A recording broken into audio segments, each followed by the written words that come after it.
Hello भाई, ये विधानसभा हमारे क्षेत्र में एक दलित परिवार के लोगों का हत्या हो गया है और लोग धरना प्रदर्शन कर रहे हैं और पुलिस एकदम निकम्मा हो गई है। आप जानते हैं ना कि हम कितना परिश्रम, कितना मेहनत, कितना विश्वास जीत करके हम विधायक बने हैं। हम तुमको साफ साफ बता रहे हैं, जो भी वहां का केस है सब सॉल्व होना चाहिए। बड़ी मुश्किल से हम उस विधानसभा क्षेत्र से एमएलए बने हैं और मैं नहीं चाहता कि मेरी छवि जनता में खराब हो। इसको जैसे हो अपराधी को जितना जल्द से जल्द हो उसको गिरफ्तार कीजिए और उसको स्पीडी ट्रायल करा करके सबको सजा दिलवाइए। इससे ज्यादा अब मैं कुछ और सुनना नहीं चाहता हूँ। ठीक है नेताजी, आप निश्चिंत रहें। मैं एक अच्छे पुलिस वाले को वहाँ पे ट्रांसफर करता हूँ जल्द से जल्द। तो आप अपने स्तर से उसको करवा करके हमको तुरंत सूचित करें। जी जी ठीक है, धन्यवाद।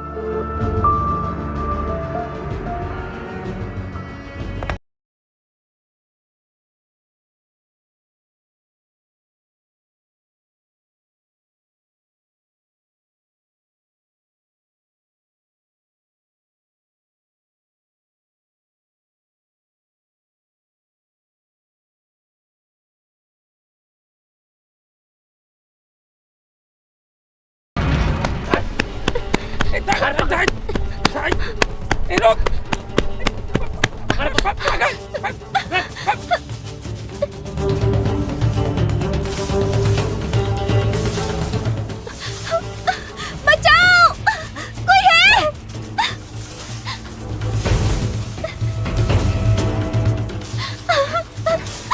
बचाओ, बचाओ, बचाओ, बचाओ,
ए धनी हो दिलवा चोरौलस तोहर मीठ मुस्कान।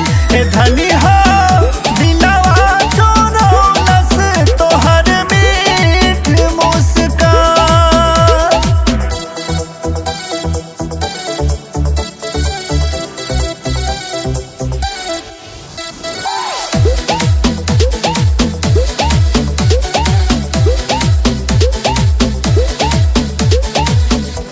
तिरछी नजरिया के बनवा चलैलू, मुसुकी चमनिया मारी दिल धड़कैलू। जिंदगी में अइला हमरे तरिए नु गइनी, मन जोगे मित मिलल दिल से अघइनी। मिलल बारो हमके राजा तू तो बरदावा। ए धनी हो दिलवा चोरौलस तोहर मीठ मुस्कान। ए धनी हो दिलवा चोरौलस तोहर मीठ मुस्कान।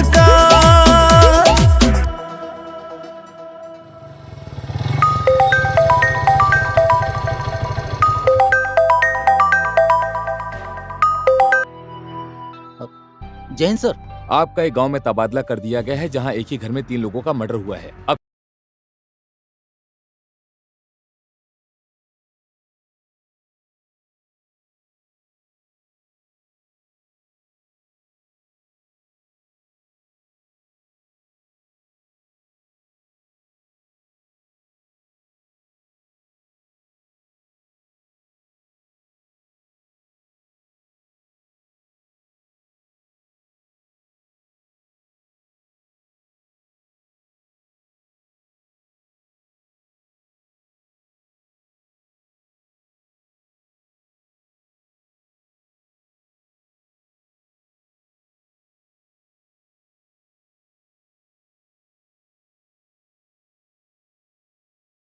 इधर आइए आप।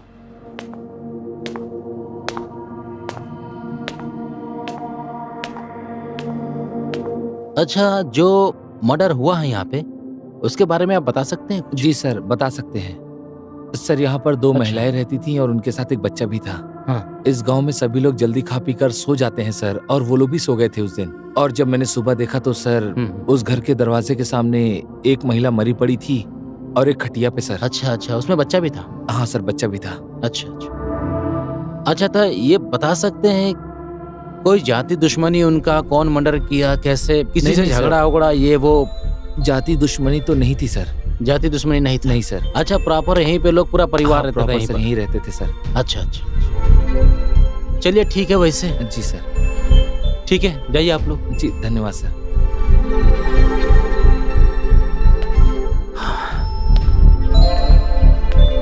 चला।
अच्छा, आपके गांव में जो हत्या हुआ उसके बारे में कोई जानकारी है आप लोगों को? ना सर, कोनो जानकारी ना अच्छा, ये बता सकते हैं वो लोग यहाँ पे कितने दिन से थे?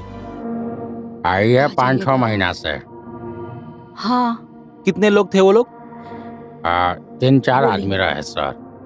हाँ ना कुछ कहा नाम जाने, वगैरह बहुत कहाँ बुरा रहे, भइल ओकरा कुछ साथ। जानकारी? ना नहीं ना, सर, ना, वो ना, किसी हमने से क्या मतलब ही नहीं पता रखती थी सर। अच्छा, ये बता सकते हैं कि क्या मतलब कहाँ उनका भइल किसी है? से जाति दुश्मनी? नहीं सर। कहा जाने, ठीक है, हमने कहा जाने वैसे क्या। आपके का- गांव में इतनी बड़ी घटना हो गई, किसी को कुछ नहीं पता। वाह, जानिए, गजब की बात हमने से है। पूछा था, हमने आप क्या लोग को पता कोई मुझे। जानकारी भी नहीं है। ना हमने सर, का कैसे हमने पता के तो खाना वाना खा के सुता रहने। तो हाँ, ये सो भैया, गए ये आपके पुलिस गांव वाले में, के चक्कर में ना इतने पड़ राउंड जाए। गोलियां चली, औरत के साथ कुछ बच्चा भी जानता मरा। नहीं कि क्या जान के कुछ कोई बोल जानकारी दो नहीं तो आप लोग? हमारा नहीं होने सर। का- चलिए ठीक है, शांति का प्रतीक रखिए आप अरे? लोग। कोई शोर नहीं होना चाहिए गांव में। अरे है किसी को छोटू किसी आई था, प्रकार का जानता नहीं तब से दुर्व्यवहार नहीं खाइले होना खातिर पीछे चाहिए। पड़ल बा हमें। ठीक है? जो दाल भात बना के और खिले कोई बनी दंगा खा के फसाद नहीं होना चाहिए। ना हो ठीक है? सर। चलिए हम लोग ठीक है। चल जाची। कोई नहीं लोग आवता नहीं रहा था छुनारा।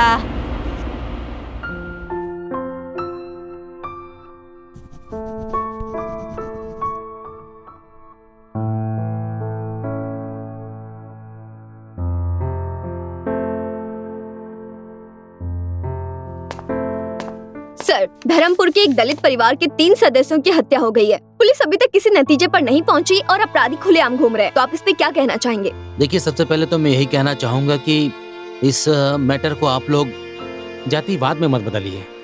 जैसे ही प्रशासन को इसके बारे में जानकारी होगी, कोई सबूत मिलेगा तो वो अपराधी लॉकअप के अंदर ही होगा। तो क्या सर ऐसे थाने में बैठे रहने से कुछ सबूत हाथ लगेंगे? देखिए, आपके हाथ में माइक और सवाल पूछने से किसी समस्या का समाधान नहीं होगा। मैंने एक बार बोल दिया कि जैसे अपराधी पकड़ा जाएगा या कोई सबूत मिलेगा तो वो सीधे लॉकअप के अंदर होगा और ये मैटर ऑन पब्लिक तुरंत किया जाएगा। ठीक है, आप जा सकते हैं। थैंक यू, धन्यवाद। जैसा कि आपने देखा कि इंस्पेक्टर साहब इस विषय से जुड़ी किसी भी जानकारी के लिए कुछ भी बात करने से साफ साफ मना कर रहे हैं। उन्होंने ये आश्वासन दिया है कि जैसे ही कुछ सबूत हाथ लगेंगे फिर अपराधी सलाखों के पीछे होंगे। इस घटना से जुड़ी जानकारी के लिए देखते रहिए हमारा न्यूज चैनल। धन्यवाद। ए दरोगा जी, दलित लोगों की हत्या हो रही है और आप अपराधी को क्यों नहीं पकड़ रहे हैं? 1 महीने का टाइम लिए थे, 15 दिन हो गया, तो क्यों नहीं पकड़ रहे हैं? जन आंदोलन करवाइएगा क्या? मुंशी जी, अपराधी तो यहाँ खुद चल के आयल बा। हमने तो झूठे ही इधर उधर खोजत रहनी है। तो अपराधी को पकड़ क्यों नहीं रहे हैं? किधर है अपराधी? मर्डर तो तू ही कैले बड़ा। हाँ?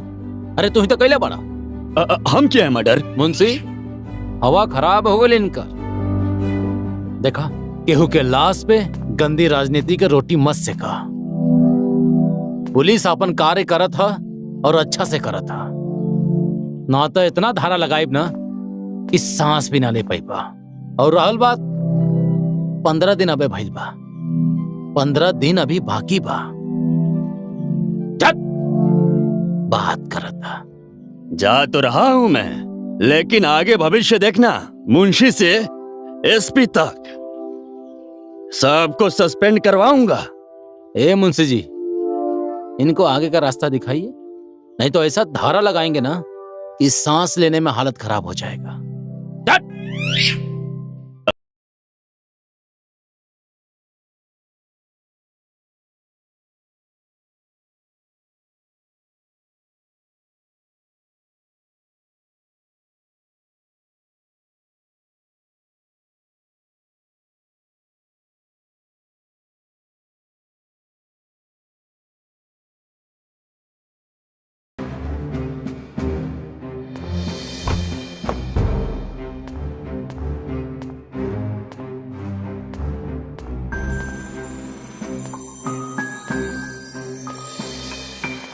ये जो आपके गांव में मर्डर हुआ है, इसके बारे में आप लोग कुछ बताना चाहेंगे? मालूम नहीं, क्या मालूम रहता बता देती क्या? देखिए, आपके गांव में ये जो 3 मर्डर हुआ है, अगर आप लोग प्रशासन को सहयोग नहीं करेंगे तो मैं उस मुजरिम को कैसे पकड़ूंगा? पॉलिटिक्स से इतना दबाव आ रहा है। ठीक है, वैसे आप लोगों ने तो बूटी सूंघ लिया है, मुझे ही देखना पड़ेगा कि खूनी कौन है। चलो।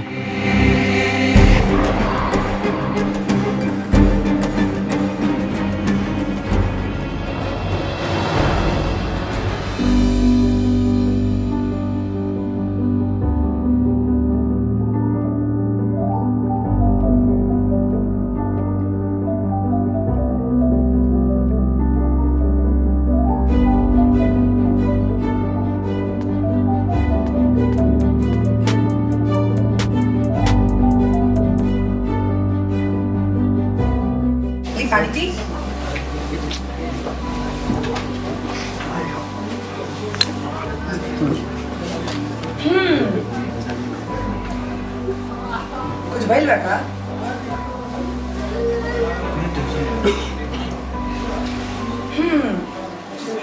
जरूर कुछ बात बा। पूरी ना जाएगा अपन काम करी ना, मत चिंता छोड़ी। एकदम गुस्सा में बोले का जरूरत रहना। हम तो खाली इतना कल चाहते नहीं है कि अगर कोनो बात की चिंता होगी तो हमरा के बताई। आओ और ना बतावे के होगी तो कोनो भी बात की वजह से चिंता ना लिया जा रहा। कोनो भी काम ना एकदम शांत दिमाग से करे के चाहिए। दुनिया के कोनो कितना बड़ प्रॉब्लम हो सॉल्व हो जाला। वैसे ही कोई छोड़ी, पानी पी या जल्दी से जाके कपड़ा बदली। हम खाना लगा होता है। चली। ए भैया कुछ है का? नाश्ता वास्ता? हाँ है, देख लो। तनी सा गुलाब जमुनिया दे दे भाई। अच्छा अच्छा देता नहीं, बैठा बैठा देता। देखा बतिया ऐसा था कि वो जोन दिन बाद और काका का हाल ठीक है? बेटा सब ठीक बात बढ़िया। अच्छा तनी बढ़ा के बनावा। बड़ी बेदर्दी जमाना हो गई यार। का भइल भैया? अरे भैया वो बगलिया वाला जोन गौवा ना है, वो गौवा में एक ठे परिवार में कुछ लोग रहले हत्या कर देले। उमन एक ठो बच्चो रहे भैया। ओ हाँ, याद आ गई। हाँ, लेकिन हमनी को से का लेवे के बुला। हाँ।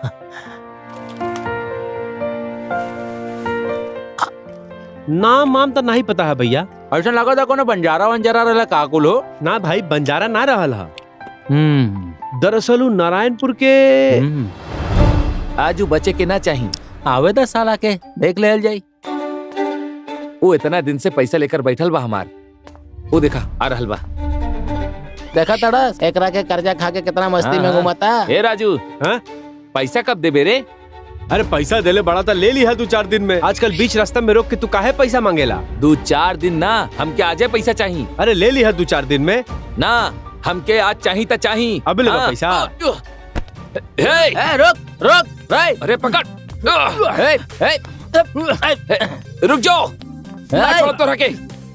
धार धार धार धार एकरा के धार। राजुआ रुक जाओ। रे रुक जा रे रे रे रे रे। रुक। पकड़ पकड़। कहाँ भागता रे? ना बचबे।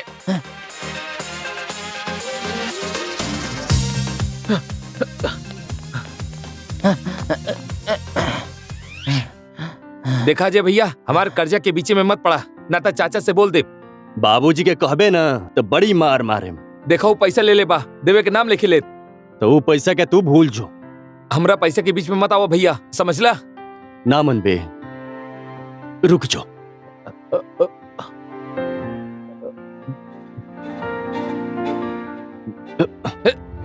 माफ करिएगा बहन। लड़की के छोड़। देखा जे भैया, लड़की के छोड़। हमार उससे हमके लड़की पैसा के छोड़। बीच में मत लड़की के छोड़। माफ करिएगा बहन। चल चल भाग कैसे।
ऐसन सुरतिया चंदा जैसन सजल सुरतिया कहीं न दिखली ऐसन सुरतिया चंदा जैसन सजल सुरतिया का जादू कैल से करवा गुर की माटी से हो तो त सूरज जैसन चमके लू राती में है कि सूरज जैसन चमके लू तू रात में है।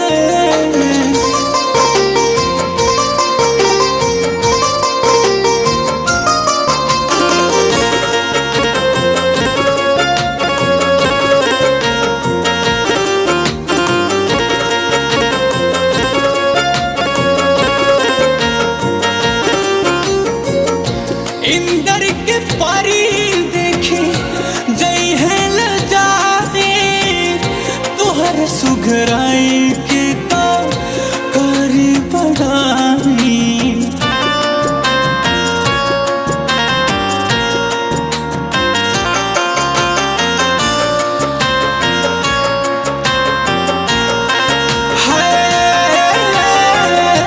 इंदर के पारी देखी जई है लजाए तोहर सुघराई के तो करी बढ़ाई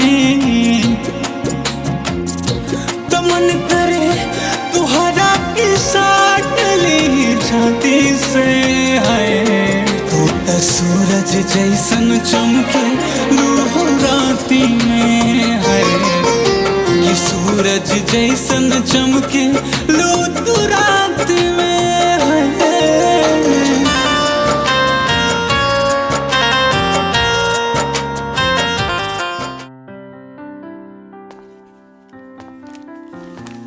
मालिक प्रणाम। अरे रामचंद्र अब अरे नीचे नहीं बैठे रहो। अरे कोनो बात बैठा ना। ऊपर। अच्छा और सब बढ़िया। हाँ सब बढ़िया बा मालिक। शिवे सर्वार्थ साधिके शरण्ये त्र्यंबके बाबूजी, गौरी चाय। नारायणी नमोस्तुते। उधर लोग कहाँ? ओम नमः शिवाय। बाबूजी, ओम नमः सूतल शिवाय, है। ओम नमः शिवाय, ओम नमः शिवाय, ओम नमः शिवाय, ओम नमः शिवाय, ओम नमः शिवाय, ओम नमः शिवाय। चाचा प्रणाम। अरे प्रणाम, खुश रहा। क्या बात है, मुंह काहे लड़कोले बड़ा? अजय भैया के समझा दी हमारे कर्जा के बीच में उतारे। एक काम करो तुझे, तो शाम क्या होता तो पूछा। जी ठीक बा। प्रणाम चाचा।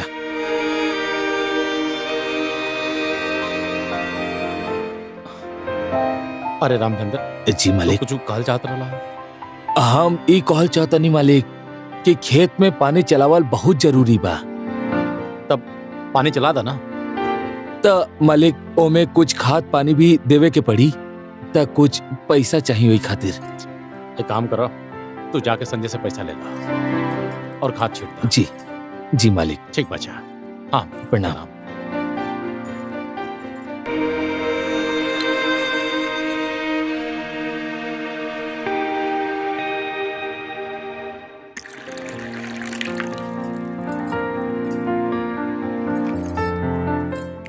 ए जी खाना कैसन बनल बा?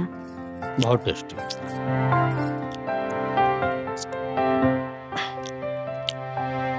भौजी, अरे खाना बड़ा स्वादिष्ट बनल बा। देवर जी हमें एक और रोटी लेके आवतनी। हाँ काहे नहीं, क्या क्या क्या पट्टा बना दलो कि गांव के लड़का से लोग मारपीट करते रहे। चुप रही जी, का बोलत रहेले? का चुप रही? वो ललुआ से झगड़ा करे के का जरूरत रहला? हाँ? अरे तो से पूछता नहीं काहे मरले ओकरा के? बाबूजी, लल्लू तो राजू के मारे खातिर दौड़ावत रहे, हम तो खाली बीच में आके बीच बचाव कैनी। देख लू। अरे भाई जब वो कर्जा दिले बा तो लेबे करी। कान खुल के हमारी बात सुन लेते। आज के बाद गांव के कोनो लड़के से झगड़ा करे ना तो हमसे बुरा क्यों ना हो। अजी चुप होके खाना खाई। अरे का चुप रही, यही तरह झगड़ा करिए सन। हमेशा बोलल जरूरी रहेला। अरे यार, तोहरा वजह से बाबूजी बहुत सुनेले हमरा के। कितना? बता नहीं की सकत यार, बहुत गुस्सा में रहले। यार हम चाहत तनी कि ललुआ के 10 दिन में ओकर पैसा दे के गंगा स्नान कर ली। हाँ। अरे यार, जेकरा का हम इतना दिन से देखत रहनी, आज तोहरा वजह से बहुते करीब से देखनी। बस एक बार भेंट करा दे। का? हाँ यार, कुछ जुगाड़ करना यार मिले के। हमरा से ही सब ना हुई। अरे मर दे, कुछ जुगाड़ करना। ना ना ना। अरे भाई, इतिहास गवाह बा यार। ना ना ना, हमरा से ही सब ना हुई। सब बदल जाई पर एगो सच्चा दोस्त कबो ना बदली यार। अच्छा ठीक बा ठीक बा। कुछ करना यार। ठीक बा, कुछ सोचा तानी। अरे यार, कुछ हाईलाइट यार। रुको रुको, सोचा तानी, बताओ तानी। फोन दे। अरे फोन दे। चल दिन भर बस अपने गेम खेल। ये का होता? जब देखा तब झगड़ा करत रहेला तू लोग। बाबूजी मोबाइल नहीं के देता, एकदम मोबाइल खातिर लड़ा था। चल मोबाइल दे हमरा के। इतना बड़ हो गईले और मोबाइले चलावत रहबे। दिन भर घूमेला और बस एकरे के माने ली, बस अच्छा चल एकरे के। चल भीतर जो। जब देखा तब लड़ते रहबू हर वक्त। देखा तानी माई, बाबूजी बस ओकरे के माने ले। अरे तू बड़ हो गइल बाड़ू, वो छोट बड़े तोहरा से। चल तू हमरा साथे काम करे के बा। चल सुना, तोरा के तो ए, देख ले सरिता बाद के में। माई। ए, हाँ कुछ खाए पिए के लिए आइबू। भेजे तनी। हाँ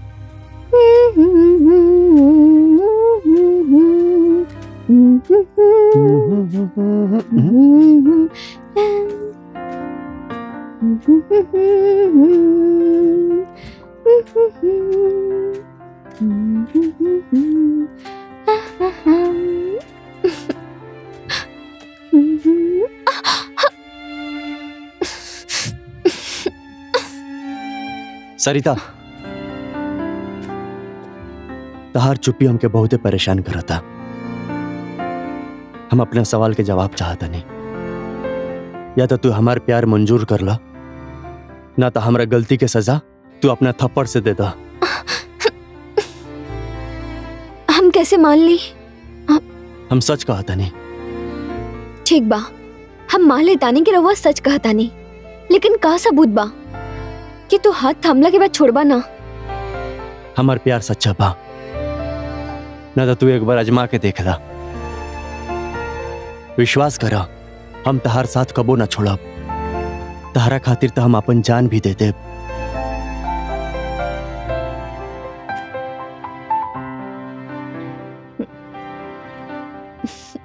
एकदम बुद्धू बा।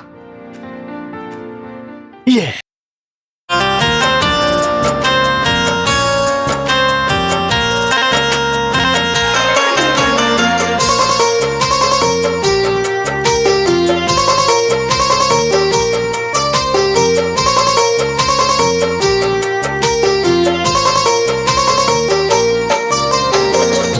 मन मोहे रानी तोहर मीठ मुस्कानवा, निहारत रही तोहके सांझ बिहनवा।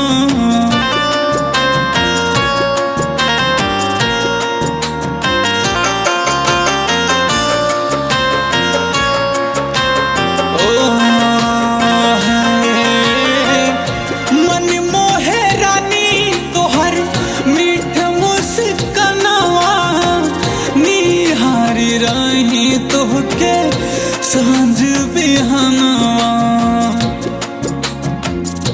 कि हमर मन हर सैलू संझिया राती में है। तू त सूरज जैसन चमके लू राती में है।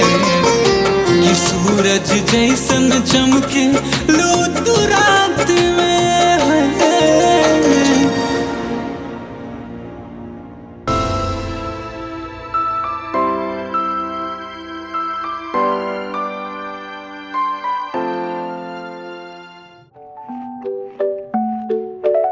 रंजन, हाँ बाबूजी। पढ़े गल वाला कि नाही?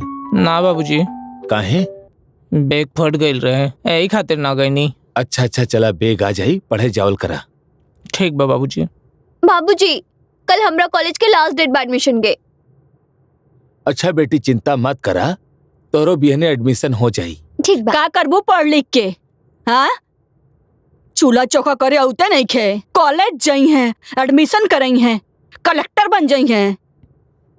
खाई ए भाई तनी बोला कम, जब नहीं तब देखा लैकन के डांटत रहेलू। अरे 2 अक्षर पढ़ ली तक कम से कम अपना पाँव पे खड़ा ता हो जाई, और जौले घरे भी या तब ले खुशी मन से रह दो के। अरे देखिया तू जब बियाह करके वो आने घरे जाई ना त तू ही भुकार झाड़ के रोबू। बेटी जी बाबूजी। चिंता ना करा ना। अच्छा एगो बात बतावा, जी बाबूजी। तू पढ़ लिख लेबू त का बनबू? पुलिस। अरे देखनी नू और चढ़ाई का पारे पर पुलिस बन जाई।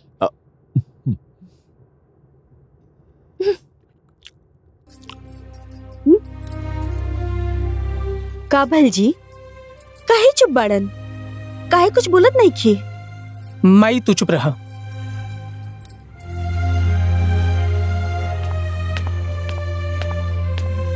कहाँ गई रहे हो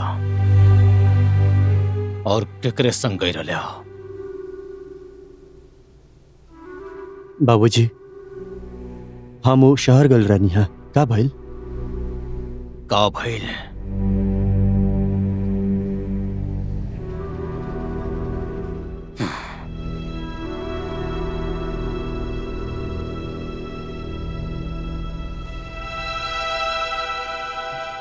ऐसे पूछा था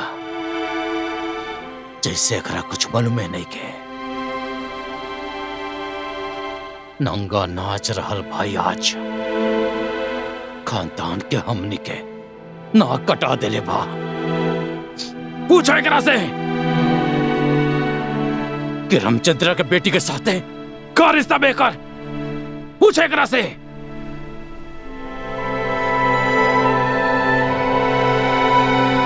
बाबूजी हमने दोनों एक दूसरा से प्यार करी ले। बहुत सही।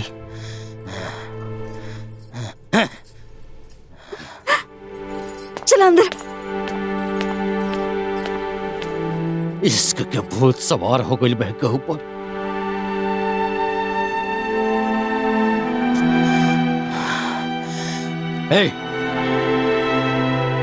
बुलाओ रामचंद्र के। बुलाओ। जी।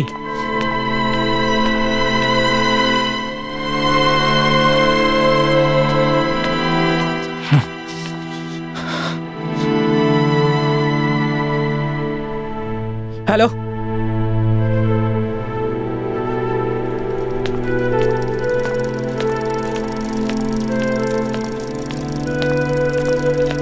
केसरी, ए केसरी। बाबूजी अजीत भैया के फोन आयल रहल। हमके लागल बहुत गुस्सा में बड़े। कहनी है कि बाबूजी के जल्दी घरे भेज दे।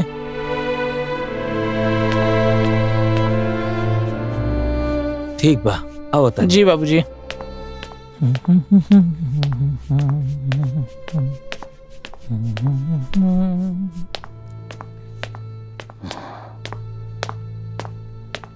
प्रणाम मालिक, हमके बुलौनी है का?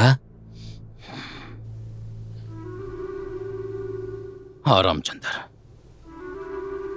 तो क्या हम बुला लिया। तोरा व्यवहार के हम अच्छी तरह से जानते नहीं, लेकिन अब जन बाटे माहौल खराब हो रहा बा। हमके साफ साफ बताई मालिक, हमके कुछ समझ में नहीं आवता।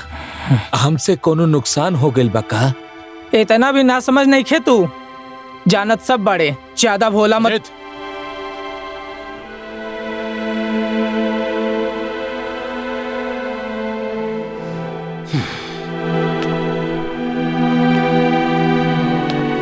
रामचंद्र कमल कीचड़ में खिलेला, लेकिन कमल के तोड़े खातिर कीचड़ हाथ में जरूर लागेला। आज वह कीचड़ हमरे माथा पे लगता। कोनो गलती हो गई बा का मालिक? हमके साफ साफ बताई मालिक, हमसे कौन गलती हो गई बा? तो साफ साफ सुना रामचंद्र, गलती तोहसे नहीं के भाई, गलती तोहरे बेटी सरिता से भइल बा। सरिता से? ऐसन कौन गलती हो गई बा मालिक? इशकबाजी कर रहल बिया अजय भैया के संगे, बुझाइल? ऐसन मत बोली मालिक, वो हमार बेटी है, हम ओके अच्छी तरह से जाना तानी। वो केहू के बहकावे में आ गेल होई मालिक। बहकावे में आ गइल बिया? तहार बेटी सरितवा के जवानी चढ़ गइल बा। नहीं, ऐसन मत बोली मालिक, वो हमार बेटी है, हम ओके अच्छी तरह से जाना तानी। कोनो के बहकावे में आ गेल होई मालिक। रामचंद्र, पीला मिट्टी के टुकड़ा के चंदन समझ के बेचे की कोशिश मत करा।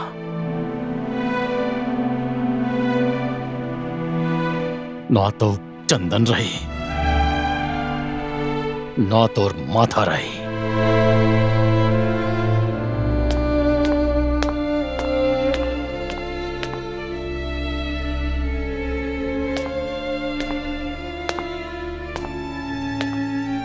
देखा, हम बाबूजी के विचारधारा से थोड़ा अलग हैं। बाबूजी के जैसे गीता रामचरितमानस के पाठ ना पढ़ाई।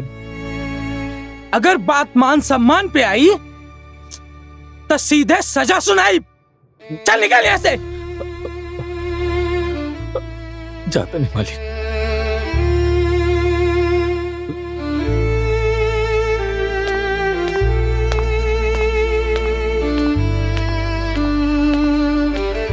केसरी, हे केसरिया, हे केसरी। हाँ, का हो गइल? कहाँ बा सरितवा? काहे खौलो तनी? हम ना खौलतानी, हमार खून खौलता। हम गरीबी सह लेली, लेकिन बेइज्जती के हम ना सह पाई। अरे तनी धीरज धरी। गरीबी में अपमान और बेइज्जती सहे के पड़ेला, बुझनी? हम ना ही सह पाई। का रे बाबूजी? पूछा तारे कि का भइल? हाँ, का संबंध बा तोरा जयवा से? हमार इज्जत माटी में मिला देली।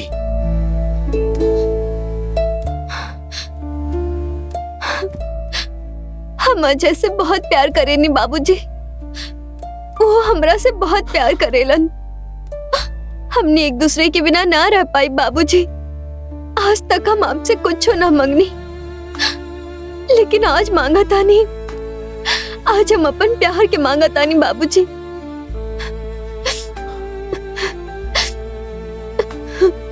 मर जोते, कम से कम हमरे माथा का कलंक तो छूट जाई। का मुंह दिखाई भाव, सब तू तू करी हमरा पर। एक स्वार्थ कहीं या अपराध हम नहीं के जानत, लेकिन हमके अजय से दूर मत करी बाबूजी। बड़ लोग के ना गुलाब और कमल के फूल बहुत बढ़िया लागेला, बाकी कीचड़ और कांटा में हाथ ना डालेला। उहे फूल हो तू बेटा। ऐसा मत कहीं बाबूजी। सुना सरिता, हम गरीब हैं, बदनाम नाही हैं। हम मेहनत के रोटी दू ठो खाई ले। तो हमारी इज्जत के कीचड़ में मत उछाला। आज से तोर अजयवा से मिलल बंद हो जाके चाहिए, ना तो हम अपन जान दे दे। ऐसा मत कहीं बाबूजी।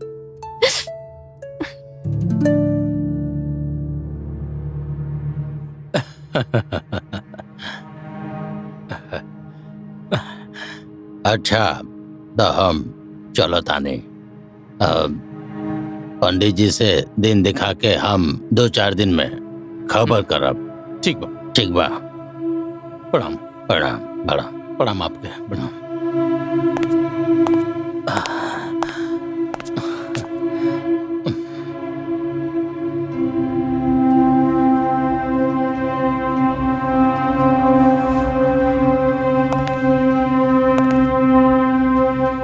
रामचंद्र, जी मालिक। तू अपना बेटी सरिता के ब्याह जल्दी से जल्दी करा था। मालिक, ब्याह करे खातिर ता लड़को होके के चाहिए। तब भोलवा से करा दे, उहो तो तोहर बेटी के पसंद करेला। अजीत बाबू, भोलवा से ब्याह करके अपन लड़की के जिंदगी खराब कर दी। तो हमनी के किस्मत खराब करे पे काहे लागल बाड़े? अजीत, छोड़ इनके, दिमाग खराब का तो।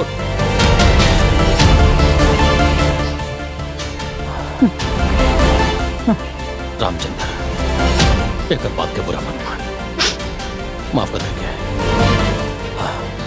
और सुनो ना, तू लड़का खर्चा की टेंशन मत ला, खर्चा हम सब देंगे।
ए केसरी, केसरी, तनी एक गिलास पानी ले आवा। लावा तनी।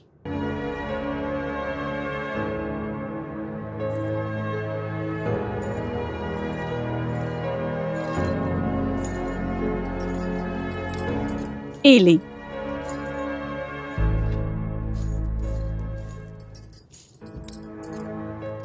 का बात बजी? का भइल? तबीयत खराब बा का? नहीं, कोनो बात नहीं खे। उदास लागत अड़। अरे बड़ी गर्मी बा, त गर्मी लग गई बा हमरा। कुछ खाए पिए के ले आई? अब भूख त नहीं बहू। अच्छा ले आवा, कुछ खा ही ले।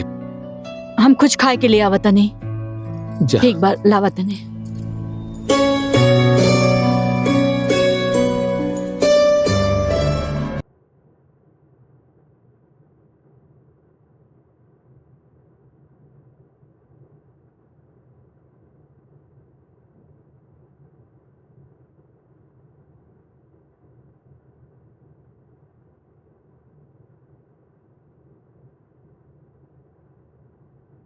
ए जी, खेतना जाग बका?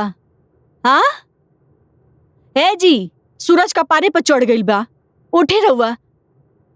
ए जी, ए जी, ए जी, ए जी, उठो ना।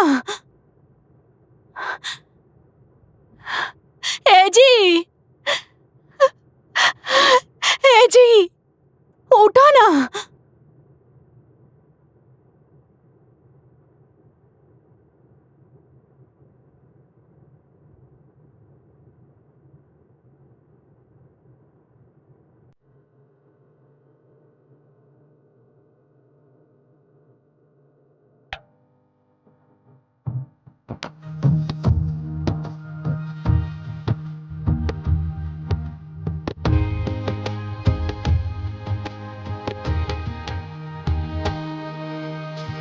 निमिया से रो रो पूछे पुरबा बयरिया,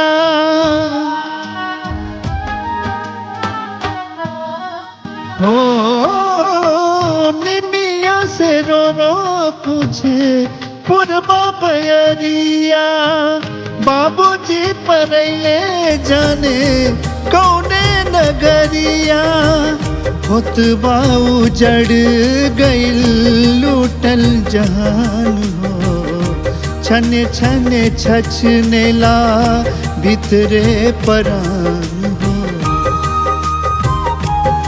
जाने लाग गइल के कर नजर बा छिटाइल सगरो अरमान हो, जाने लाग गइल के कर नजर बा छिटाइल सगरो अरमान हो।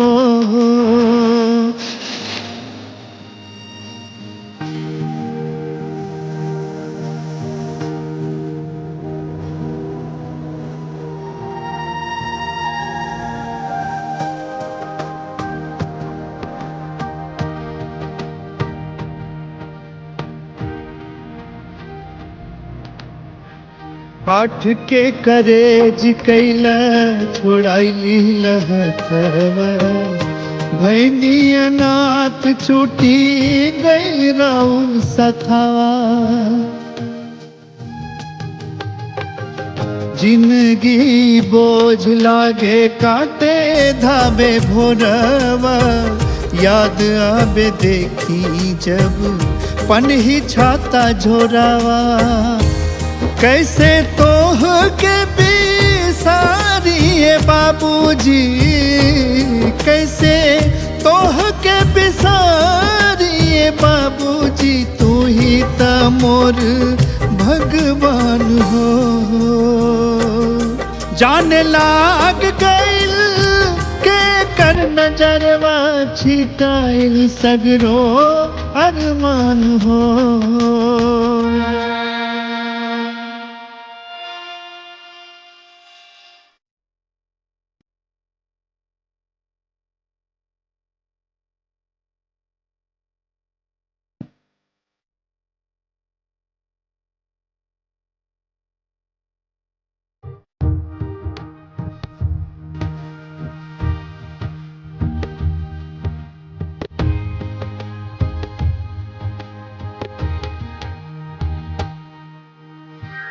ढर ढर अखिया से लोरबा बरसे, तोहरे सनहिया बदे हिया मोर तरसे, कौने कसूर हमके सजाई भेटाइल, दुख के बदरिया घिरी घिरी आइल, एक बेर फेरो हमके गरबा लगई त, एक बेर फेरो हमके गरबा लगई त, के तहरा बिना दुनिया बिरा, जाने लाग गइल के कर नजरवा छिटाइल सगरो अरमान हो।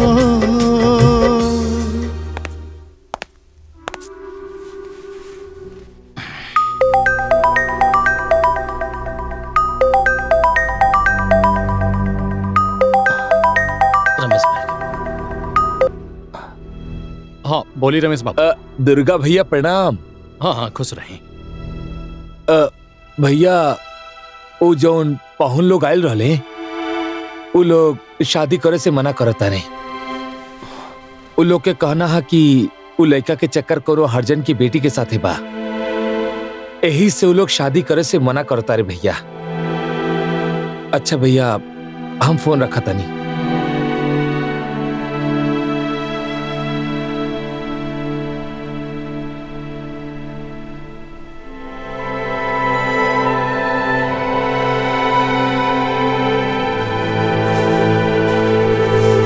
बाबूजी, बाबूजी, ए बाबूजी, पूरा घर खोजे नहीं रौरा के रौरा आई बानी। का बात बा? काहे इतना टेंशन में लगता नहीं? टेंशन में खातिर बानी की वो लोग के फोन आई रहा और वो शादी खातिर मना करता। हाँ? वो लोग के कैसे पता लगल?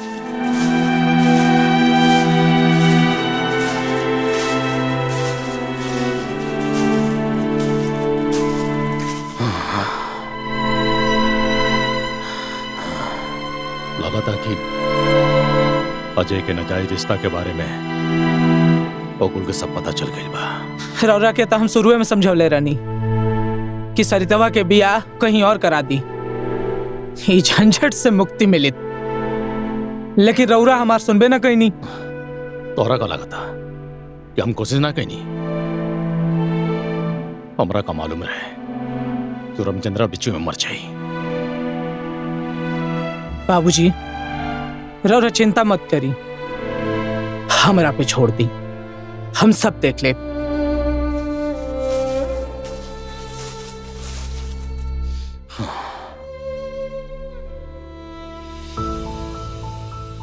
बाबूजी, हम सारा प्लान कर चुकल बानी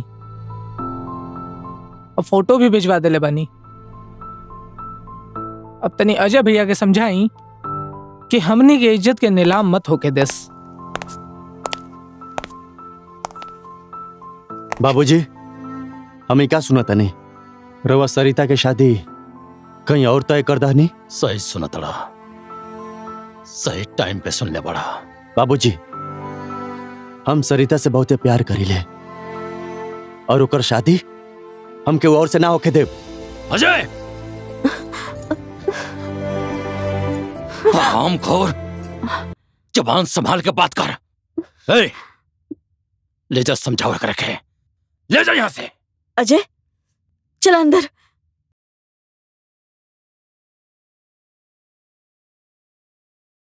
जौन हमने के बीच रहल ओके बुलावे की कोशिश करे के पड़ी। कैसे भूल जाई? हाँ, कैसे? तारा बिना हम जी ना पाई।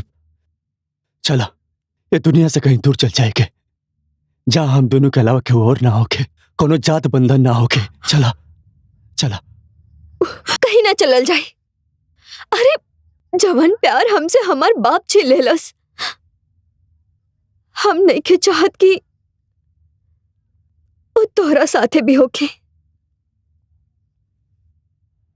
और कहाँ रखल भाई प्यार की दुनिया में? तू अपन परिवार के साथ खुश रहा, हम अपन परिवार के साथ खुश रहा। और वैसे भी तोहार बाबूजी हमार शादी कहीं और तय कर देले बाड़न।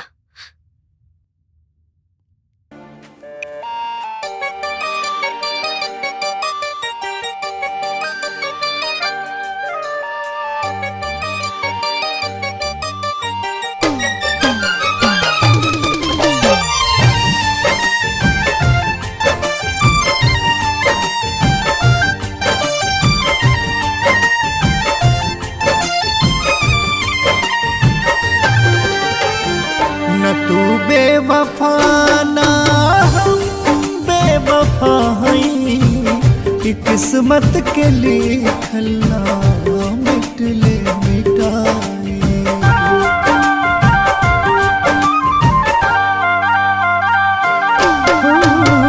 मिलन से पहले मिलल बा जुदाई, ई पीरा प्रीतिया के केकरा बताई। न तू बेवफा ना हम बेवफा हई, कि किस्मत मिटाई।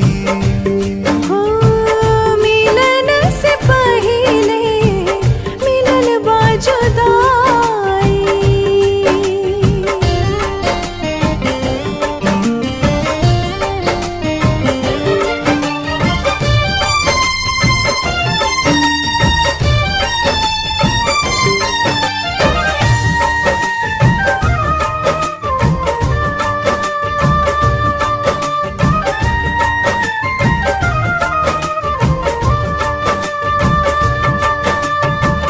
कौना कलम से कौने समैया भगिया मोर लिखाइल।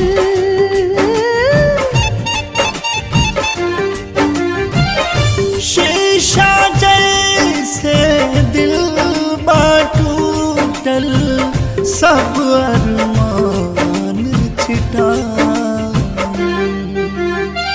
न तुम देहलु धोखा ना हम दागा देहली। खुशी मगने एक पल भेटाइल रुलाई। न तू बेवफा ना हम बेवफा हई।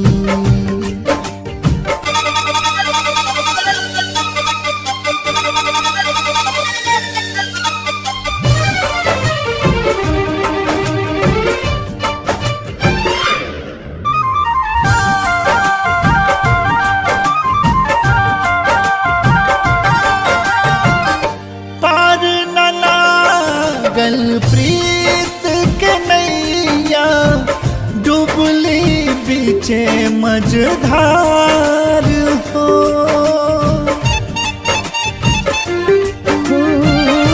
बन के बवरिया दर दर भटकी। सिसकत सुर हो सिंगार हो। दगाबाज हम ना न तू हर जाई।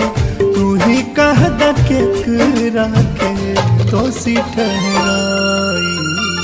मिलन से पहले मिलल बा जुदाई।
अरे छुटकी काहे सुंदर बाड़ू। चक्कर आवत दीदिया, बुखार बतनी। ठीक बा तू आराम करा, हम आशा के बुला के लेके आवतानी। ठीक बा। ठीक बा आराम करा।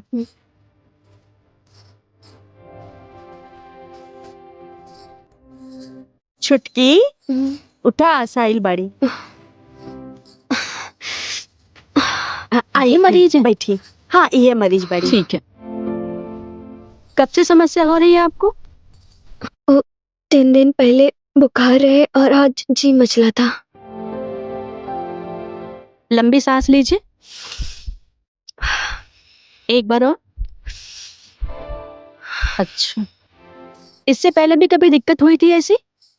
ना। अच्छा, मतलब आज ही ये समस्या हुई है? जी। मैं देखती हूँ। हाथ दीजिए आप अपना।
ए भौजी, भौजी, अरे तनी चाय लिया हो। लावतानी।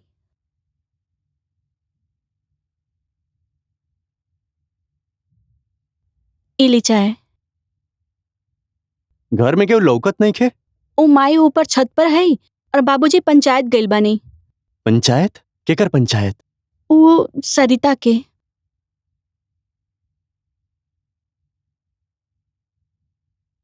सरिता के संगे ऐसन का हो गई कि पंचायत? लगत हमके जाके देखे के चाहिए। सुनी प्रधान जी, एके रखे खातिर हम तैयार बानी, लेकिन हमार बात नहीं मानत। चुप हो जा सरिता, हमनी सबे तोहरा संगे बानी, हमनी के तहार मदद करब। देखा विनोद, एगो लड़की के अपन घर परिवार छोड़ के दूसरा के घरे जाए के होखेला। अगर ओकरा से कोनो छोट मोट गलती हो जाए तो पंचायत ना बुलावे के चाहिए। छोट मोट गलती? दूसरा के पाप हम अपना कपारे पे रखी? ना ना मुखिया जी, हम ना रखब। विनोद, ऐसे कैसे तो फैसला कर ले, राखे के तपड़ी तो राखे। गांव वाला लोग, अब आप ही लोग बताएं, गांव के लड़की हो कैसे भला ना रखी? मालिक, का बियाह के पहले रउआ लोग के खिला ना मालूम रहे का? विनोद बाबू, ये सब झूठ रहल, ऐसन कोनो बात नहीं खे। झूठ तो हमसे कहल गइल बा। हम झूठ बोल सकीले, बाकी डॉक्टर की रिपोर्ट झूठ नहीं ना बोल सकत। बियाह के भाई 10 दिन ना भइल, जहिया से आयल बा तब से एकर तबीयत खराब बा। जब बियाह के 10 दिन भइल बा तो एकर पेट में 3 महीना के बच्चा कैसे हो गई? शांत हो जा गोविंद, पंचायत में इतना चिल्लाए के कोनो जरूरत नहीं है। सरिता, सच बात बतावा का है? देखा सरिता, ए तरह से चुप रहबू तो हमनी सब कैसे जानल जाई? पंचायत सच्चाई जानल चाहता, अगर ना ही कुछ बोलबू तो पंचायत का फैसला सुनाई? हाँ प्रधान जी, कर दी कोनो फैसला, सुना दी कोनो सजा। हमरा सब मंजूर बा, हम सजा के लायक ही बानी। बचपन से लेकर आज तक सबकर फैसला ही सुना था नहीं। गांव के, घर के, ससुराल के। माई हमरा के कल मोही कहलस, पति हमरा के उल्टा कहलस। गांव समाज सब लोग हमरा के बच्चलन कहलस। हमरा सब बर्दाश्त बा, लेकिन केहू हमार प्यार के निशानी के पाप कहे ताई हमरा बर्दाश्त नहीं के। जिंदगी में कब्बो भरपेट तक खाना नहीं के मिलल, लेकिन एगो इंसान मिलल जैसे हम सच्चा प्यार कईनी। वो ही समाज के अच्छा ना लगल, सब छीन लेहल गई। वो बर्दाश्त कर लेनी, लेकिन ये निशानी के नाम मिटाई। हाँ, हम पेट से बानी और ये बच्चा हमरा प्यार के निशानी बा। एकरा खातिर हम नैहर, ससुराल और इस समाज सब छोड़े खातिर तैयार बानी। सुनाई रवा फैसला, स्वीकार बा हमके। ऐसन बा सरिता, तू ही मान ले लो कि गलती तू ही कैले बाड़ू। एक खातिर तोहरा के गांव छोड़ के जाए के पड़ी। बंद करो पंचायती तमाशा, न तो गांव के माहौल खराब हो जाई। अरे जहाँ इंसानियत न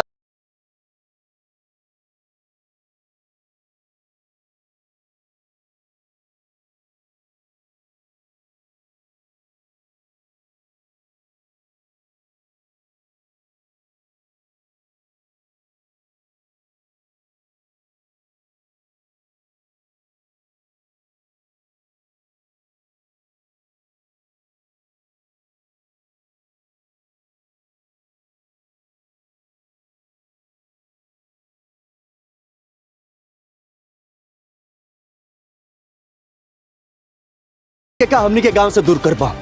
हम सरिता के लेके खुदे चल जाए। चला सरिता, हमने के गांव से दूर चल जाओ। कोनो जरूरत नहीं कि पत्थर दिल इंसान के बीच में रहला के, जहां जिंदा प्यार के जातिवाद के आग में झोंक अजय! जाला। रुक जा अजीत, परिवार के मर्यादा लांघने से मजबूर मत करो। अरे कुलबोरन, आपन तना कम से कम बाबूजी के इज्जत के तो ख्याल करा कि एकरा प्यार में पगला गइल बड़े। बस, आज से ही हमार पत्नी बाड़ी।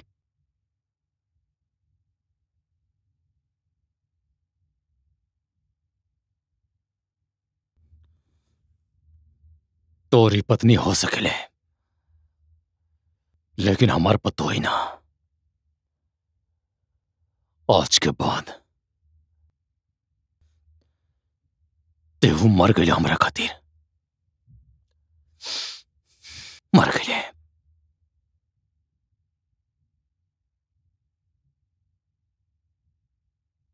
चल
पंडित जी प्रणाम। खुश रही, खुश रही। हम तो रउआ घरे जात रहनी हा। बोला का बात बा? कि हमारा बेटा भइल बा, ओकरे खातिर हमारा जन्म कुंडली बनवावे के बा। अच्छा अच्छा अच्छा, तो ठीक बा। ये दूसरा दिन हम मना के रख दे, ले जाइए। ठीक बा? ठीक बा पंडित जी, प्रणाम। खुश रह, खुश रह। ठाकुर साहब, अरे जजमान। अरे पंडित जी प्रणाम प्रणाम। प्रणाम प्रणाम प्रणाम। बैठे ना आए। बस एने से गुजरत रानी है तो सोचनी ठाकुर साहब से मिल के चली। बधाई हो के ठाकुर साहब, आप दादाजी बन गई नी। अजय बाबू के लड़का भइल बा।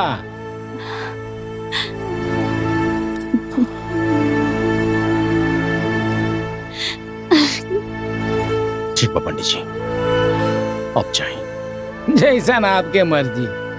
प्रणाम प्रणाम।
भाभी देवर जी इतना रात हाँ। के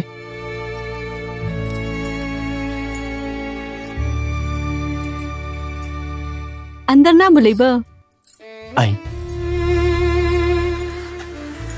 आई ओ सरिता भाभी आइल बड़ी आशीर्वाद ला। ले ले ले ले ले बाबू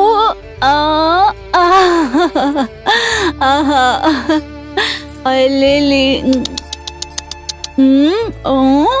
गुड़ छुआता नहीं दीदी। खूब खुश रहा और मुन्ना भी। आज जब पंडित जी बतौले रहे ना तो तोहनी लोग से मिलने के खातिर हम बहुत परेशान रहली। भाभी ले ले ले रउआ की केहू आवत त ना देखलस या? और माई बाबूजी कैसन बड़े? नहीं बैठी ना। नहीं सब सुतल बानी और हम माई और बाबूजी भी ठीक बानी। ले ले ले ले ले ले ले ले ओ भाभी ओलो नो नो हम कहत रहनी है कि अब जाई, बहुते देर हो गई बा, क्यों देख ली तो बहुते बुरा हो जाई। ना ठीक बेटा, बा हम जाता नहीं। चुप हो जा मुन्ना।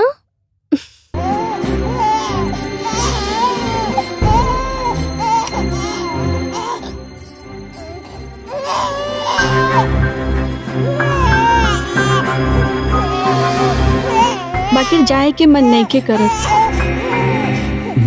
जब से रवा घर छोड़नी हो तब से हंसी मजाक सब कुछ भूल गई नहीं। वो घर बिल्कुल सूना हो गई है। लेकिन बाकी हम जाता नहीं। रवा लोग अपन ख्याल रखी, हम फिर से आए। चली भाभी, कुछ दूर तक हम छोड़ देता नहीं। घर हाँ, तक चली। सरिता जी। तने बउआ के पकड़ा। जी चले।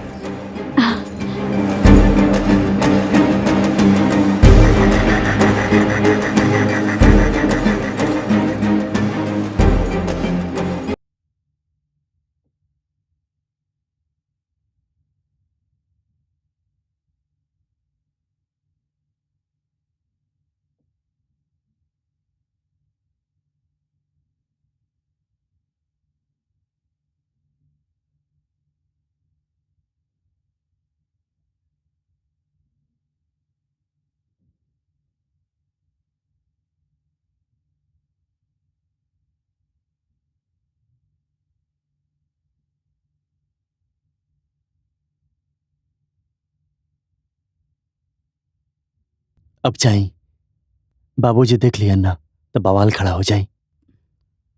हाँ रवा सही कहता नहीं। रवा जाई, हम चल जाए। और हाँ मुन्ना और अपन ख्याल रखिए, ठीक बा? ठीक, चला तनी।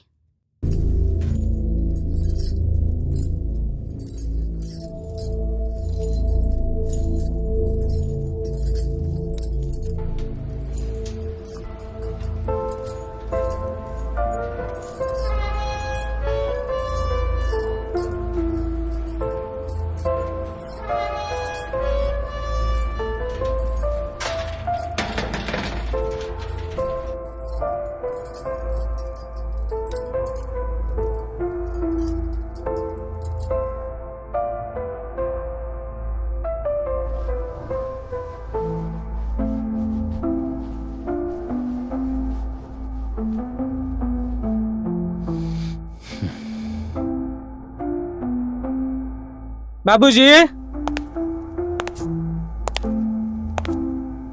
बाबूजी, ए बाबूजी, अरे अजीत, कब था? कैसन बानी? हम तो ठीक बानी। खुश तो आज बहुत हो। कब? अब बताइबा बतिया कहा? पहले मिठाई खाई। अरे रौरा दादा बन गई नी, रौरा पते नहीं खे। पूरे जवार में डंका पिटा गईल। खाई खाई। हम एगो ना, हम दूगो मिठाई लेब। एगो हम खुद खाइब और एगो तू खइबा, काहे कि तू तो चाचा बन गई ला। ला ला अरे रे खाई अपन बेइज्जती के मिठाई। का भइल ह? क्या कहते जानते अजीत काहे मिठाई फेंक के चल गइल? अरे तू अपना लड़का कहते जानते बाड़ू, हाँ नाकी पे गुस्सा रखेला। हम उसे यही कहानी है कि हम दादा बन गई नी, आते चाचा बन गई, तेहू मिठाई खा ले। जानते बाड़ू पगला के। ए स्टॉप, तू तो दादी बन गई बाड़ू। हाँ ला तू मिठाई खा ला, वो मिठाई खा ला, ला खा। दादी बन गई बाड़ू, दादी। हाँ ए जी, अजय के बुला ली ना, हमरो पोता खिलावे के मन करता।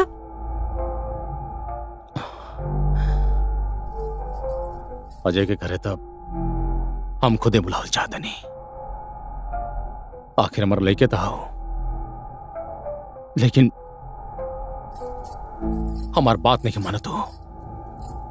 हमार एगो शर्त बाकुरा संग है, अगर वो मान जाए तब हम खुद जाके होके लेके आई थी। का बताई ना? हमार शर्त ये बाकी कुछ दिन खातिर विदेश चल जा, तब तक यहाँ के गांव समाज के माहौल शांत हो जाए, फिर आसत गलत हम ओकर लड़का बच्चा सबके घरे लिए थी और पूरा गांव समाज ही सब कुछ भुला जाए। हम अजय के समझाई, वो हमारी बात जरूर मानी।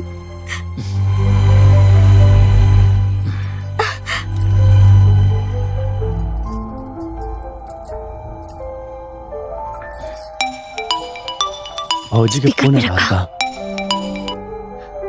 हाँ भाजी प्रणाम। हेलो। कैसन बानी? हाँ हम ठीक बानी। हमें को जरूरी बात खातिर रउआ के फोन कैले रहनी।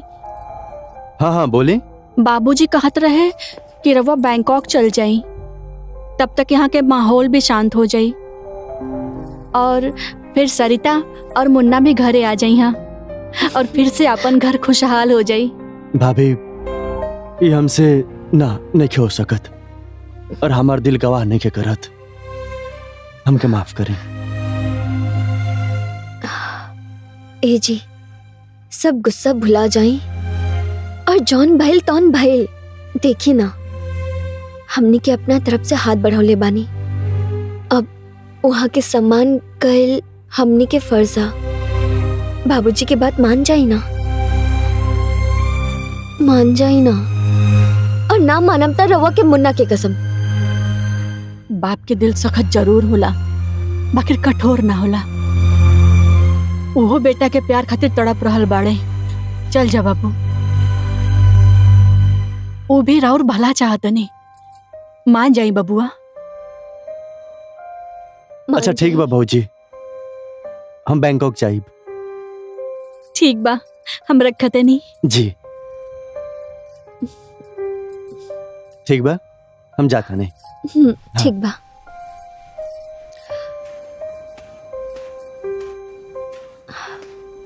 ठीक बा माई, तू मुन्ना के देखा, हम खाना बनावता नहीं।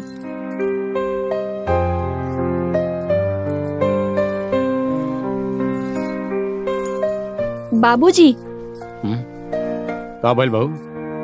वो अजय बाबू आपके बात मान गई नहीं। अजय मान गई?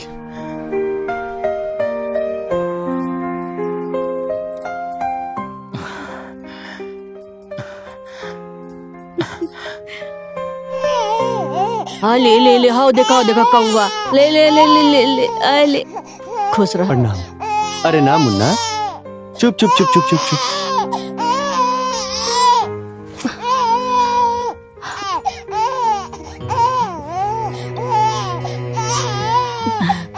आ ले ले, देख देख देख, माई माई आ चिंता गई, करे के माई आ जरूरत गई। नहीं। का हो गया? हाँ? चुप रहो। हम पहुंच के तब फोन करबे करब। चुप हो जा, चुप हो जा।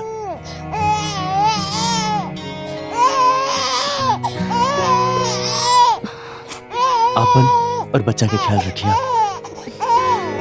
हम पहुंच के फोन करब। अपन ख्याल रखिए। खुश रहो।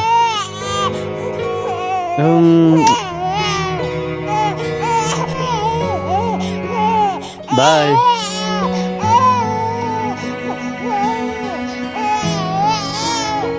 बाय।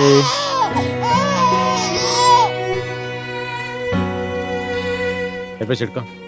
अरे पे छिड़का। अरे कहत मारेंगे। अरे घोड़े पे लागे बाबूजी मारा। क्या बात है, काहे इतना गुस्सा में बड़ा? थोड़ा शांति भी रखल करा। रौरा शांत बानी न तो शांत रही, ना तो जाके मंदिर में भजन गाई। देखा, ज्यादा गुस्सा जौन बाना शरीर खातिर हानिकारक होला। खून सुख जाला, समझ लो। हमार तो वैसे भी सुख रहल बा। कितना महीना हो गईल, का कहनी रौरा? गांव के बीचों बीच भइल बेइज्जती भी भुला गईनी, पुत्र मोह में पसीज गईनी। हम कुछ नहीं के बुलाए, हमरा सब याद बा। अरे कुछ याद नहीं खे रौरा। रौरा अपमान के आग में बैठ के जलत रही और महारानी बन के घूमतिया। अब हमरे कुछ करे के पड़ी। का करबा तू? हाँ, खून करबा, फांसी लगोबे तू? अरे जौन घर के इज्जत बचल बा वो तो मिट्टी में मिले का?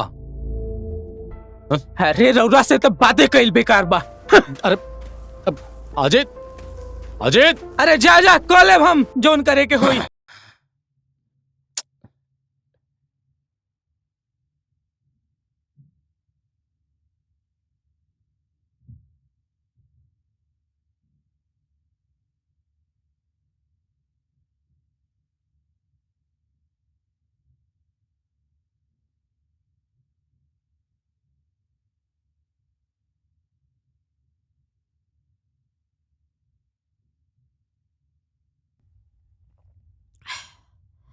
जय तुलसी मैया।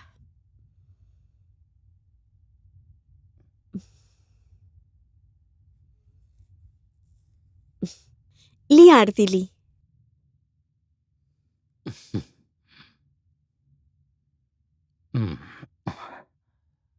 बेटा, शोभा के फोन आई रहा। वो कहत रही हमनी के 4 धाम जात बानी और हमनी को चले के कहत रही। तू बोला। अरे ये तो बहुत खुशी के बात बा। चली ना हमनियों के चलल जाए। मन तो हमरो बहुत बजाए के, लेकिन जानते बाड़ू हमार तबीयत बहुत खराब चलता और कचहरी में भी काम बाटे। अब एक काम करो, तू चल जा, न तो शोभा के बुरा लागे। बाकी रहुआ हमार चिंता मत करो, पतो ही बाड़ी ना, वो हमार ख्याल रखे। तो तैयार हो जा जल्दी से। अमरजीत के बोल दे मुझे जाके छोड़िए तोरा के स्टेशन। ठीक बा। ठीक बा। जा।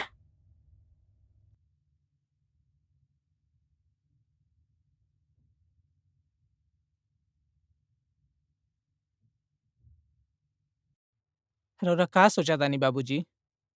उस सरितवा हरामजादी के चक्कर में सगरी और बदनामी छा गईल बा और ऊपर से भोलवा हमरे ऊपर हाथ उठा देलस। मौका अच्छा बा बाबूजी, ना बड़का भैया बाड़े और ना आजे भैया। आई पूरा गांव जवार में इज्जत के मटिया मेट कर देलस हमनी के। चली बाबूजी, हम सब व्यवस्था कर चुकल बानी। बाबूजी रौरा चली।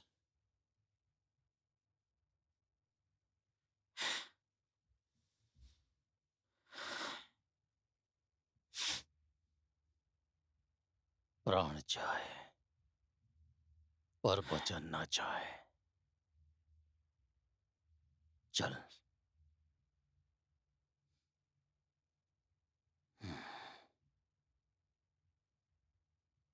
आज एखनी के देखा तानी कैसे बची हैं। चली बाबूजी।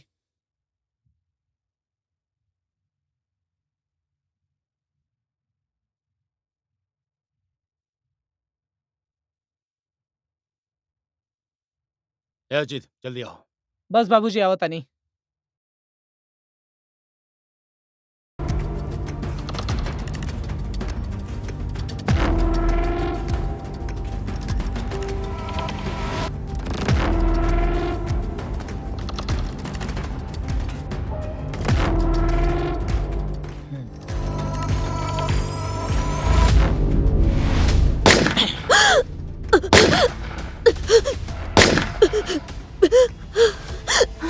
लागत है क्या हुआ था?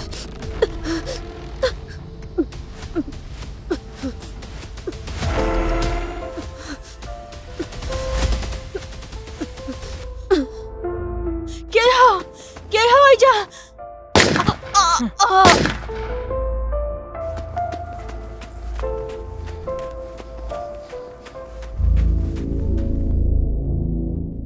तो ये सारा बात रहला।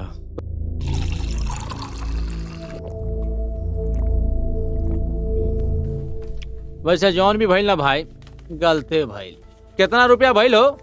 10 हाँ? रुपया। 10 रुपया? ला।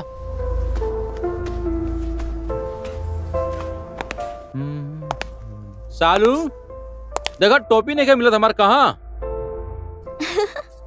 यही से नहीं के मिलत काहे कि वो यही जाबा। देखी बताई कैसा लागत है हम राउत टोपी में? बताई बताई। जब कुल चीज है ने उन्हें रखबा तो कैसे मिली?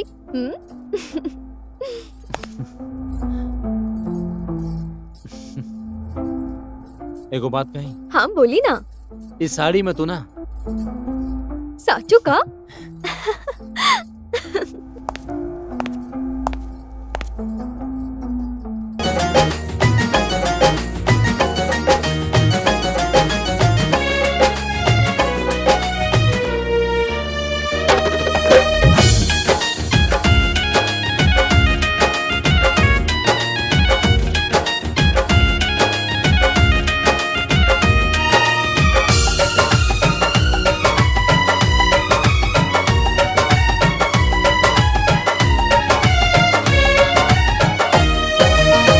पदरी के ओठ से झांकी जब चांदनिया, मोह मोह मोह के जब घोरा हर बोतनिया।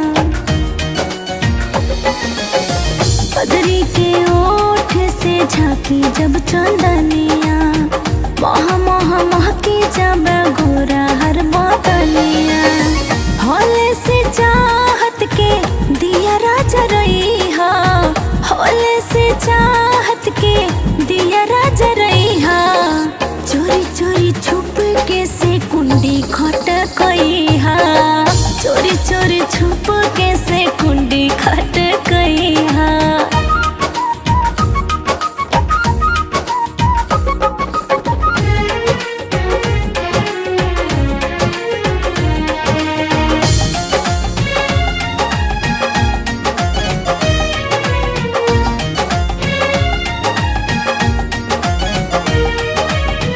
गाल में गुलाब खिलल पला से मुजरायल, छाइल बसंत पिया मिलन ऋतु आयल।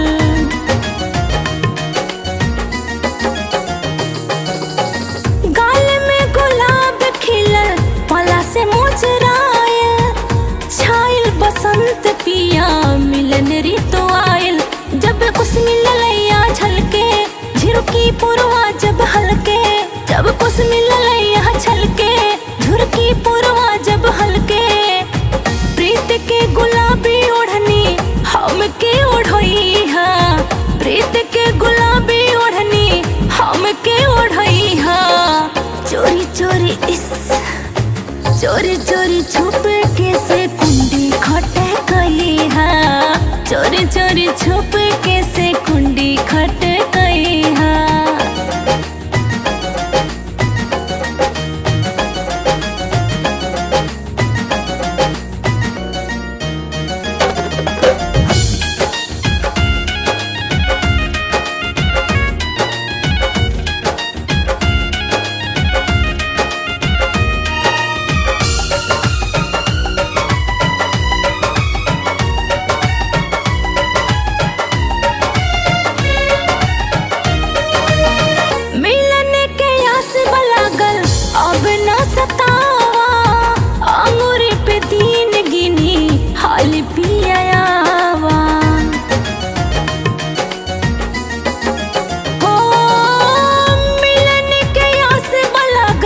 अब ना सतावा, अंगूरी पे दिन गिनी हाली पिया आवा, सजिया पे रंग चढ़ा जा, दिल दिल भर के धड़का जा, सजिया पे रंग चढ़ा जा, दिल दिल भर के धड़का जा, पलकन के छैया में हम के बसई है, पलकन के छैया में हम के बसई है, चोर चोर छुप के से कुंडी खटे कई है, चोर चोर छुप के से कुंडी खटे कई है।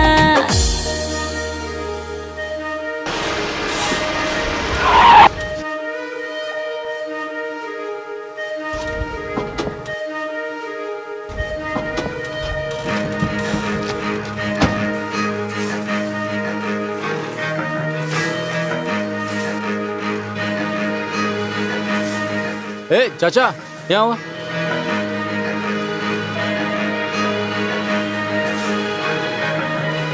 चाचा ये कहाँ बा लोग, कहाँ ताला बंद बा? साहब एक हफ्ता से बंद हुआ। कहाँ गए लोग? अब कुछ लोग बाहर रहले, कुछ लोग विदेश में रहले। हाँ। दोनों कुजात से शादी कैले रहले, वो भाग गइल बाने कहीं लड़की लेके। एक लड़का घर ही में रहत रहे। अच्छा, कुजात में शादी कैले? जी। किसके घर शादी किया कुजात में? और रामचंद्र के यहाँ शादी किया है। रामचंद्र कहाँ घर बा उनकर? बगले में है और उधर। ठीक है चाचा, तू जा। ठीक ठीक।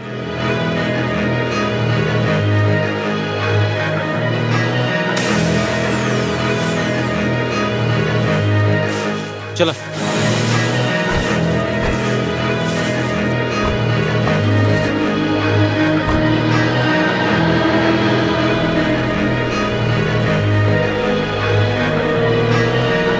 अरे रामचंद्र के घर कहाँ बा? सर आगे से दाई मुड़ जाए। यही मोड़ से?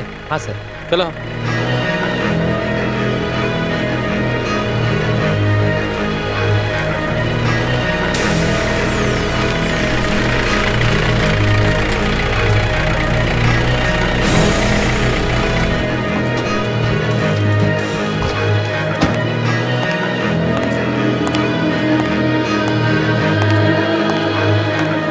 चाचा रामचंद्र के घर कौन बा? साहब यही बाजुओं में बा। अच्छा अच्छा, तो घर में हुई का रामचंद्र? ना, उनके तो ढेर दिन मरले हो गए। अच्छा, मरले ढेर दिन हो गए? हाँ। उनकर लड़की केकरा से शादी कैले बिया?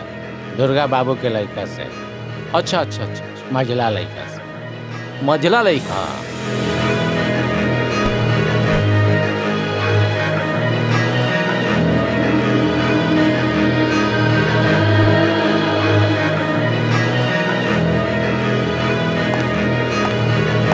जय हिंद सर।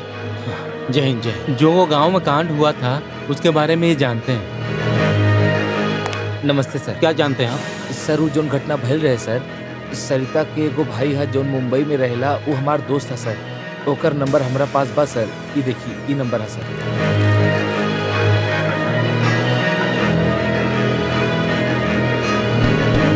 बहुत बढ़िया, थैंक यू सर। जय हिंद सर।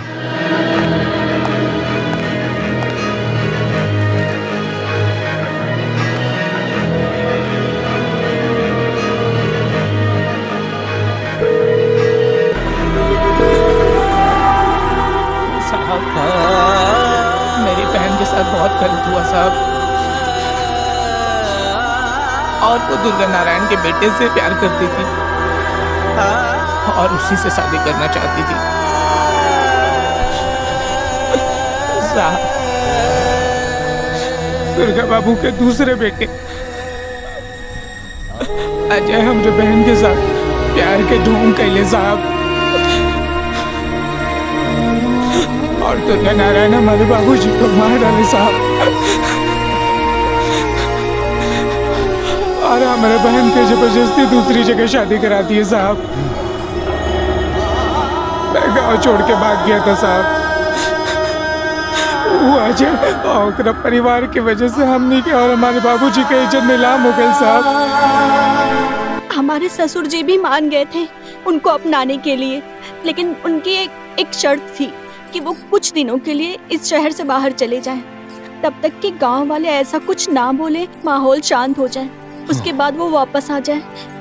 और मेरे कहने पर और अपने पत्नी के कहने पर वो शहर से बाहर चले गए और उसके बाद एन टाइम पर मुझे भी मायके भेज दिया गया।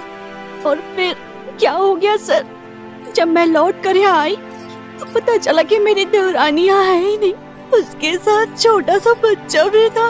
मैं इसके साथ बहुत खेलती थी, मुझे नहीं पता कि वो बच्चा कहाँ है, किस हाल में है सर। देखिए मैडम, सबसे खुशी की बात यह है कि वो बच्चा अभी जिंदा है। कहाँ है वो बच्चा? वो बच्चा हॉस्पिटल में है, बट उसकी माँ इस दुनिया में नहीं है।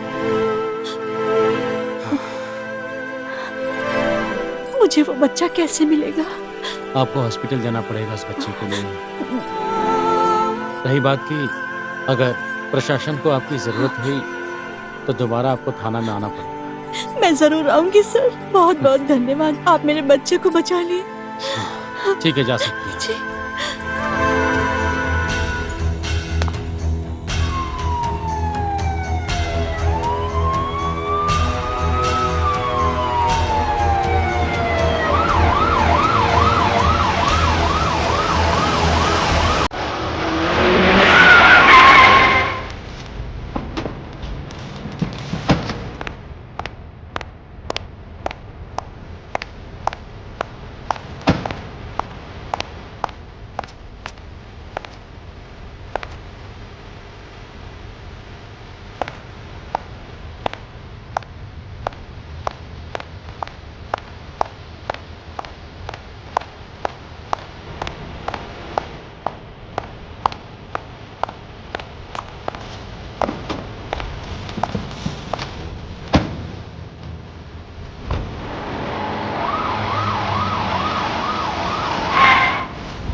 अब अदालत की कार्यवाही शुरू की जाए। जी जज साहब, मैं इस केस के इन्वेस्टिगेशन ऑफिसर युवराज जी को बुलाना चाहूंगा।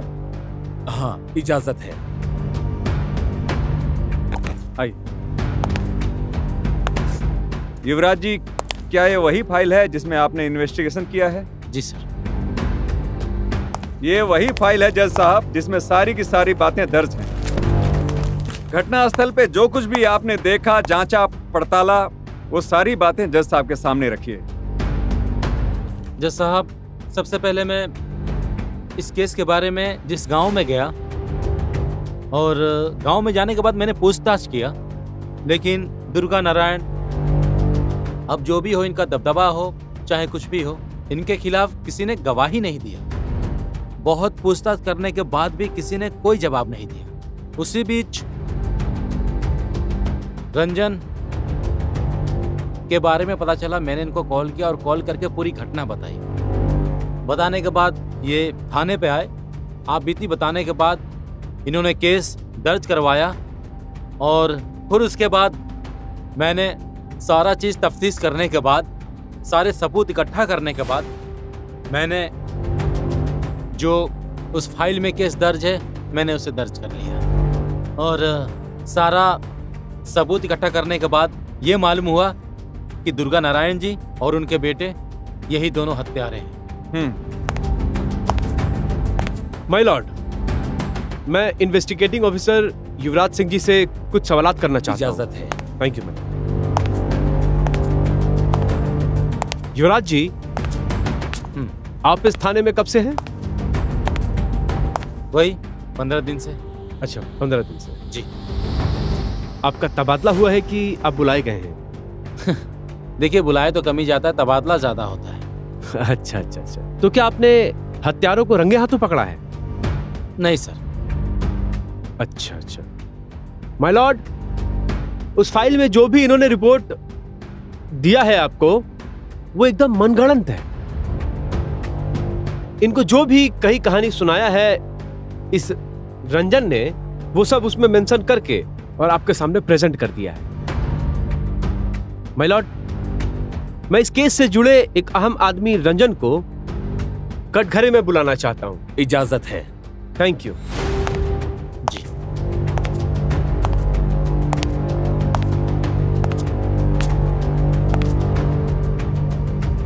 तो रंजन जी, आप हत्या के समय कहाँ थे?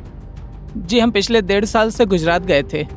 जब हमरा के हमर माई और बहन के हत्या के बारे में पता चलल तो हम झट से भाग गई नहीं। अच्छा, झट से भाग के आ गए? जी सर। कब से हैं आप? मतलब कितने सालों से हैं आप? 1 साल से लगभग। 1 साल से। हत्या के समय यानी आप घर में नहीं थे? माय लॉर्ड, इस लड़के के बयानात आप सुन रहे हैं। ये स्पष्ट कह रहा है कि मैं 1 साल से घर में नहीं हूं। जब ये 1 साल से घर में नहीं था, तो ये इनको पता कैसे चला कि हमारे मुवक्किल श्री दुर्गा नारायण जी इनके मां और इनके बहन की हत्या कैसे की?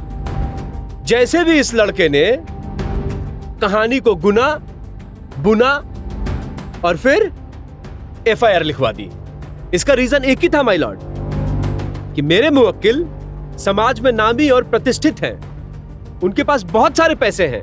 उनका एक बेटा चूंकि बैंकॉक रहता है माय लॉर्ड, और ये लोग ज्यादा पैसा पाने के चक्कर में एक प्लान बनाया और उस प्लान का शिकार हुआ दुर्गा नारायण जी का दूसरा नंबर का बेटा मिस्टर अजय। और इनके बाप जब इस रणनीति में फेल हो गए तो मोहरा बनाए अपनी बेटी को आगे किया और अजय को फंसाया गया। और जब उसमें भी ये लोग फेल हो गए तो अपने ही बहन का इन्होंने मर्डर करवा दिया। और फिर सारे के सारे इल्जामात हमारे मुवक्किल दुर्गा नारायण जी पर डाल दिया। अब आप जा सकते हैं। माय लॉर्ड, मैं सरिता का जो दूसरा पति है उसे कटघरे में बुलाना चाहता हूं। इजाजत है। आइए।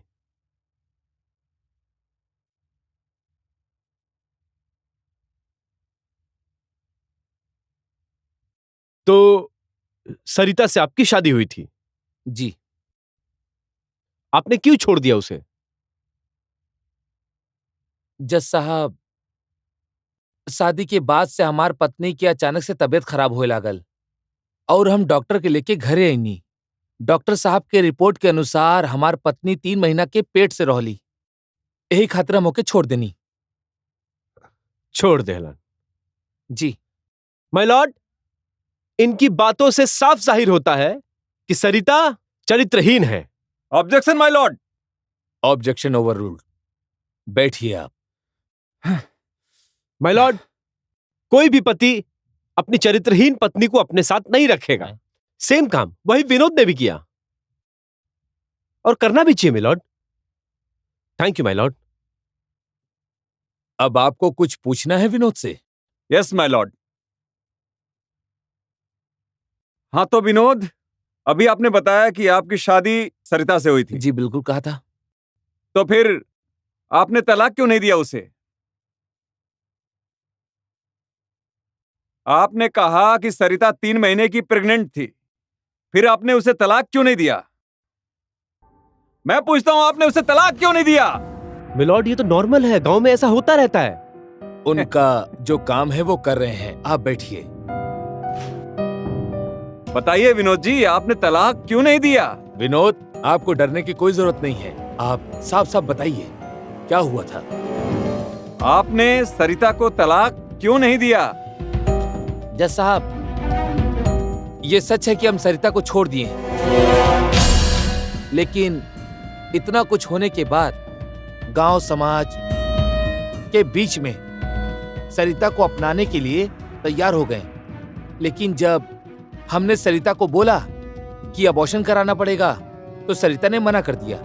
इसी बीच दुर्गा नारायण के बेटे अजय आकर के सरिता को अपनाया और उसने बोला कि इस बच्चे का बाप मैं हूँ।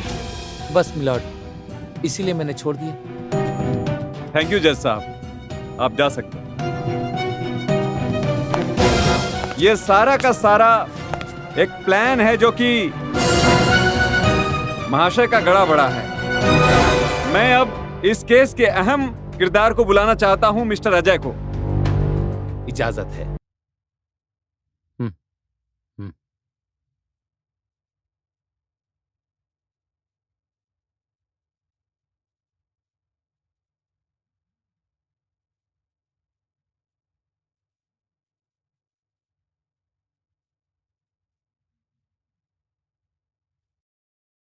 तो मिस्टर अजय जी, क्या आप बताएंगे कि सरिता से किस तरह का आपका संबंध था? मेरा मतलब है कि वो आपकी प्रेमिका थी, उसके साथ आप अय्यासी करते थे, या फिर आपकी वो बीवी थी? वो मेरी पत्नी थी। सरिता आपकी पत्नी थी? जी। आप कानूनी तौर पे उसके साथ विवाह किए थे? हम दोनों एक दूसरे से बेहद प्यार करते थे और गांव के पंचायत में ही हम दोनों ने शादी की थी। आपने सरिता से गांव के पंचायत में शादी की थी? आप पढ़े लिखे तो हैं ना यार? आप कहना क्या चाहते हैं? हम दोनों एक दूसरे से सच्चा प्यार करते थे। यही कि अगर सच्चा प्यार करते थे तो फिर किसके कहने पे उसे यहाँ छोड़कर चले गए थे? क्यों नहीं उसे अपने साथ बैंकॉक लेके गए? क्यों नहीं की सरिता से कानूनी तौर पे शादी? बोलो, जवाब दो मुझे। जज साहब, इनसे पूछा जाए कि ये किसके कहने पर गए बैंकॉक? क्यों छोड़ा सरिता को यहाँ? किसके भरोसे पे छोड़ा? मेरा छोटा छोटा काम मेरे बाबूजी को पसंद नहीं होता था, इसीलिए उन्होंने मुझे बैंकॉक जाने के लिए बोला और मैंने जाने के लिए मना कर दिया।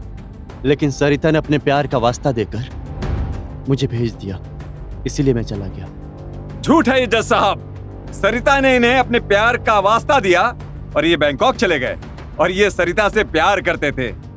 सरिता से इन्होंने शादी की अपने माँ बाप और उसके माँ बाप के विरुद्ध जाकर।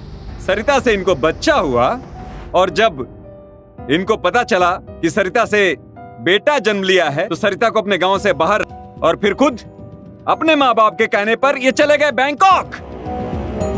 असल में जब तक इनका सरिता के जिस्म से पेट नहीं भरा था, मन नहीं भरा था, तब तक इन्होंने सरिता को अपने साथ रखा। और जैसे ही सरिता के जिस्म से इनका मन भर गया, इन्होंने और इनके पिताजी ने मिलकर सरिता का मर्डर प्लान किया और उसकी हत्या कर दी। यह है इनकी सच्चाई। ऑब्जेक्शन माय लॉर्ड। मेरे काबिल मित्र जो हैं वो मेन मुद्दे पर तो आए ही नहीं। मैं अजय से कुछ सवालात करना चाहता हूं माय लॉर्ड। अच्छा, इजाजत है। धन्यवाद। तो मिस्टर अजय जी, हत्या के समय आप कहां थे? मेरा मतलब है हत्या से पहले आप कहां थे? मैं बैंकॉक में था। आप किसके कहने पर बैंकॉक गए थे? बाबूजी के कहने पर। अच्छा, बाबूजी के। माय लॉर्ड, मेरे काबिल दोस्त भावनाओं में बहुत जल्दी बह जाते हैं। इन्होंने जो भी आरोप लगाया सरासर निराधार है। माय लॉर्ड,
इन्होंने और इनके पिताजी ने और इनके पिताजी जैसे ही सरिता के जिसकी हत्या कर दी, इन्होंने उसकी हत्या कर दी, जैसे ही सरिता के जिसकी हत्या कर दी,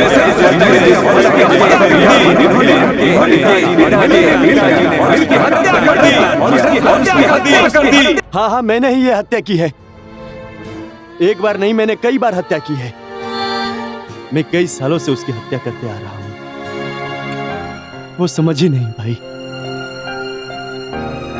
बड़ी भोली थी ना वो। पहली बार जब उसे देखा तब उसकी हत्या की। दूसरी बार जब उसने अपने प्यार का इजहार किया तब उसकी हत्या की। जब उसने जीने मरने की कसम खाई तब उसकी हत्या की।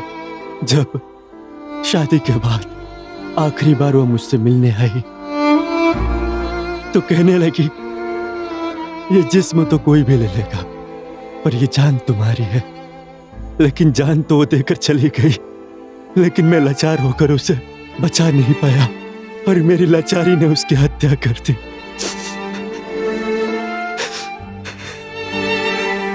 एक बार नहीं, 100 बार हत्या की मैंने जज साहब, 100 बार हत्या की। इसके बावजूद भी उसने सारा बंधन तोड़कर ऊंच नीच, जात पात सारे चौखट लांग कर मेरे पास आने की कोशिश की। तब मेरे स्वार्थ ने उसकी हत्या कर दी। मेरे दूर जाने से वो डर रही थी जज साहब, कहीं मैं उसे बिछड़ न जाऊं। लेकिन वो खुद मुझे अकेले छोड़कर चली गई।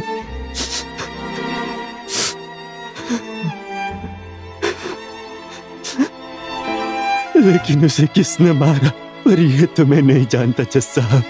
लेकिन सरिता का असली गुनहगार मैं हूं जज साहब। मैंने मारा है उसे। मेरे प्यार ने मारा है उसे। वो पागल मुझसे जिंदगी भर प्यार करती रही और बदले में मैंने उससे क्या दिया? मौत। जज साहब, मैंने मौत दिया जज साहब। जज साहब, मैंने मारा है उसे जज साहब। मैं हूं उसका हत्यारा। मैं हूं हत्यारा जज साहब। मैंने मारा है उसे। जज साहब, मैंने मारा है। मैंने अपने सरिता को मार डाला जज साहब। जज साहब, मैंने अपने सरिता को मार डाला जज साहब। जज साहब, मैंने मार दिया सरिता को जज साहब। असली गुनहगार मैं हूँ जज साहब।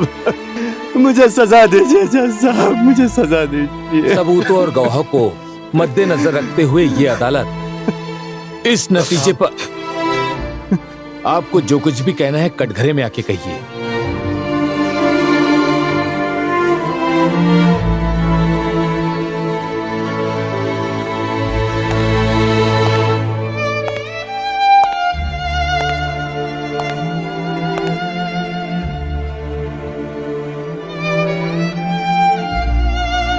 जज साहब, सरता और कर्मातारे के कत्ल हम कैले बानी।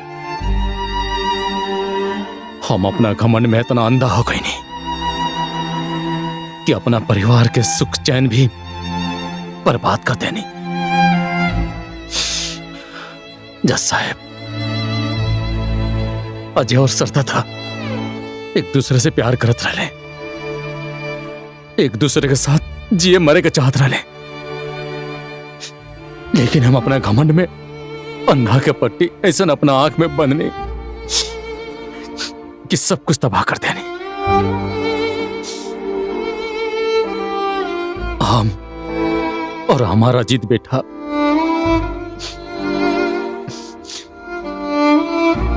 मिलके सरता के मारे के षड्यंत्र रचले रहनी चा और मार देनी चा। हम तो अपना बेटा से माफी भी ना मांग सके, नहीं माफी भी ना।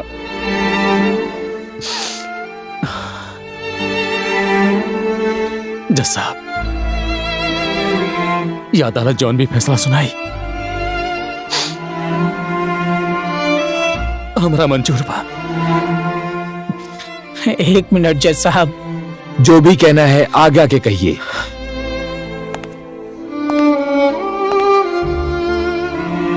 जज साहब, सबसे बड़ा हत्यारा हम बनी। हमार पिताजी और हमार भाई सब क्यों बेकसूर बा। अरे हमरा पिताजी के विचार के मिसाल तो पूरा जवार देला जज साहब। संत विचारधारा के आदमी हैं। हमने के शुरू से बहुत बढ़िया संस्कार के साथ लालन पालन कैनी। हमार 2 भाई पिताजी के दिखावल रास्ता पे चल दिलन, लेकिन हम एगो अलग हो गई नी। ऊंच नीच, जात पात के भेदभाव देखा के बाबूजी के हमेशा उकसावत रहनी। सच पूछी तो अपना भाई के जीवन में आग लगावे वाला सबसे बड़ मुजरिम हम बानी। सरिता के गुनहगार हम बानी।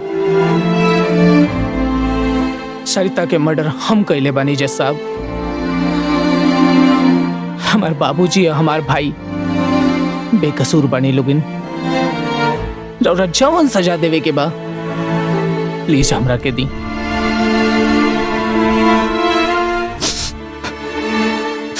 तमाम गवाहों और सबूतों को मद्देनजर रखते हुए ये अदालत दुर्गा नारायण और उनके पुत्र अजीत को 10 साल सजाए बामुशक्कत कैद की सजा देती है। Court is adjourned.